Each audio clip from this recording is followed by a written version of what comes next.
আজকে আমার গীতা পাঠের ৪২ নম্বর শ্লোক শুরু হতে চলছে, তাই পুনরায় ডেইলির মতন আজকেও একবার বলুন হরে কৃষ্ণ কৃষ্ণ কৃষ্ণ হরে হরে, হরে রাম রাম রাম হরে হরে।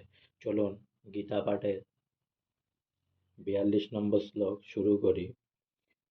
দস্যেরেত কুলঙ্গানং বর্ণসংকর কার্ক উচ্চারন্তে জাতিধর্মা কুলধর্মাচ্চ শাশ্বতা। দোষে মানে দোষ ধারা, এত মানে এ সমস্ত, কুলঘ্রাণম মানে কুলনাশকদের, বর্ণসংকর মানে অবাঞ্ছিত সন্তানাদি, কারকই মানে কারক, উট সাধন্তে মানে উৎপন্ন হয়, জাতি ধর্ম মানে জাতির ধর্ম, কুল ধর্ম মানে কুলের ধর্ম, চ মানে ও, সাতত্যা মানে সনাতন, অনুবাদ দ্বারা বংশের ঐতিহ্য নষ্ট করে এবং তার ফলে অবাঞ্ছিত সন্তানাদি সৃষ্টি করে। তাদের কুকর্মজনিত দোষের ফলে সর্বপ্রকার জাতীয় উন্নয়ন প্রকল্প এবং বংশের কল্যাণ ধর্ম উৎসন্নে যায়।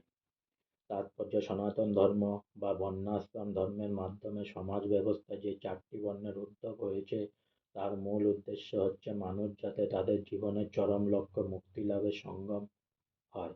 তাই সমাজের দায়িত্ব জ্ঞানশূন্য নেতাদের পরিচালনায় যদি সনাতন ধর্মের যথার্থ আচরণ না করা হয় তবে সমাজের বিশৃঙ্খলা দেখা দেয় এবং ক্রমে ক্রমে মানুষ তাদের জীবনের চরম লক্ষ্য বিষ্ণুকে ভুলে যায়।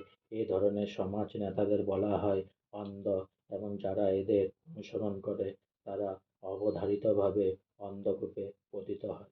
আজকে আমার গীতা পাঠের ৪২ নম্বর শ্লোক এখানে শেষ হলো, তাই পুনরায় আরেকবার বলুন হরে কৃষ্ণ কৃষ্ণ কৃষ্ণ হরে হরে, হরে রাম রাম রাম হরে হরে।